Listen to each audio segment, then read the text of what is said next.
अस्सलाम वालेकुम everyone, hope you are doing well. नाजरीन, आज के इस वीडियो लेक्चर में हम पास्ट परफेक्ट को पढ़ेंगे, मगर सबसे पहले हमें वो कंडीशंस देखने होंगे जिसकी वजह से हमें ये टेंस यूज़ करना पड़ता है। तो यहाँ पे 3 कंडीशंस हैं। सबसे पहले, जब माजी में 2 काम हो चुके हो तब हम क्या करते हैं, हम पास्ट परफेक्ट का इस्तेमाल करते हैं। पास्ट परफेक्ट मीन माजी मुकम्मल। माजी मुकम्मल की पहचान ये है कि जिस सेंटेंस के लास्ट पे चुका था, चुकी थी, लिया था, लिए थे वगैरह आ जाए, तब हम समझते हैं कि ये टेंस जो है ये पास्ट परफेक्ट है। ओके। सेकेंड नंबर पे है, जब माजी के अंदर कोई काम एक स्पेसिफिक टाइम के अंदर हो चुका हो, सही है, तब हम पास्ट परफेक्ट इस्तेमाल करते हैं। अब थर्ड नंबर पे है कि जब इमेजिनरी सिचुएशन हो, इसमें अक्सर इफ़ आता है, सही है। हम कहते हैं अगर मैंने ये किया होता तो ये हो चुका होता, सही है। इस तरह के सेंटेंसेस के लिए हम क्या करते हैं, पास्ट परफेक्ट का इस्तेमाल करते हैं।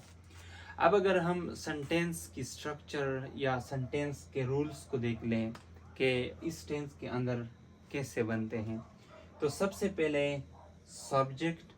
ओके। सब्जेक्ट में कोई शर्त नहीं है, चाहे ही हो, शी हो, इट हो, सिंगल नाम हो, डबल नाम हो, वी हो, दे हो, जो भी हो, उसके साथ helping verb. Okay. Helping verb क्या है, हेल्पिंग वर्ब इसका हेड है, हेड आना है, सही है, हेड ने आना है।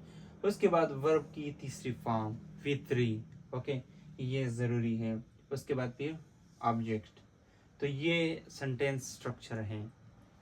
अब यहाँ पे अगर हम सेंटेंसेस के साथ समझने की कोशिश करें, तो सबसे पहले हमने कहा था कि माजी के अंदर जब 2 एक्शंस हो चुके हो तब हम क्या करते हैं, पास्ट परफेक्ट इस्तेमाल करते हैं। अब माजी के अंदर एक एक्शन जो होगा वो पास्ट परफेक्ट के अंदर होगा, इस पे ये शरायत लागू होंगे। और नेक्स्ट वन जो होगा वो पास्ट सिंपल में। पास्ट सिंपल मैंने बताया था कि सब्जेक्ट, उसके बाद वर्ब की सेकेंड फॉर्म, फिर ऑब्जेक्ट। ओके। सो अब हम सेंटेंस के साथ देखते हैं। द ट्रेन, द ट्रेन क्या है, ये सब्जेक्ट है। Okay. The train had left before I reached the station. अब द ट्रेन हैड लेफ्ट, ये जो है ये एक्शन 1 है। Before I reached the station, ये एक्शन 2 है। अब ये जो है ये पास्ट परफेक्ट के अंदर है। ट्रेन सब्जेक्ट है, हेड हेल्पिंग वर्ब है, लेफ्ट जो है ये लीव की तीसरी फॉर्म है, LEAVE। लीव की थर्ड फॉर्म जो है लेफ्ट है। ओके। लेफ्ट। आई जो है सब्जेक्ट, ये रीच्ड जो है ये वर्ब की सेकेंड फॉर्म है, और फिर ये क्या है, दिस स्टेशन, ये ऑब्जेक्ट है।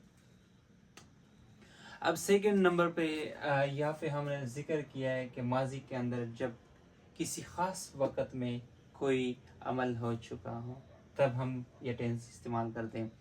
अब बाई 10 PM, ये क्या है, माजी के अंदर एक ख़ास वक़्त है, एक ख़ास लम्हा है। Everyone had gone to sleep, हर कोई नींद के लिए जा चुका था। ओके। एवरीवन क्या है, एवरीवन सब्जेक्ट है। उसके बाद हेड हेल्पिंग वर्ब है।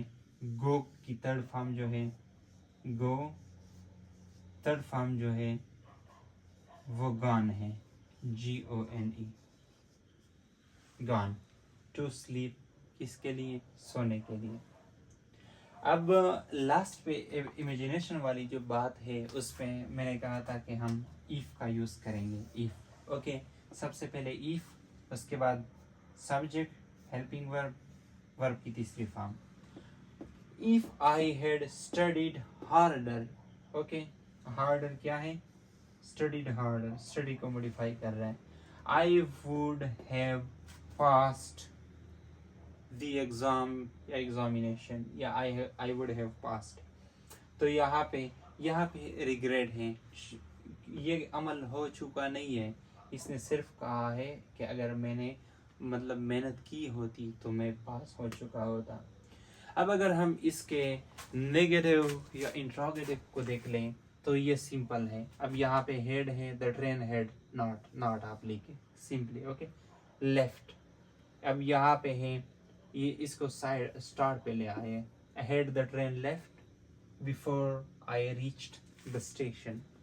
तो this was all about past perfect. अगर आपको वीडियो पसंद आई है, काइंडली वीडियो को लाइक करें, अपने दोस्तों के साथ शेयर करें और चैनल को सब्सक्राइब करें। Thank you so much.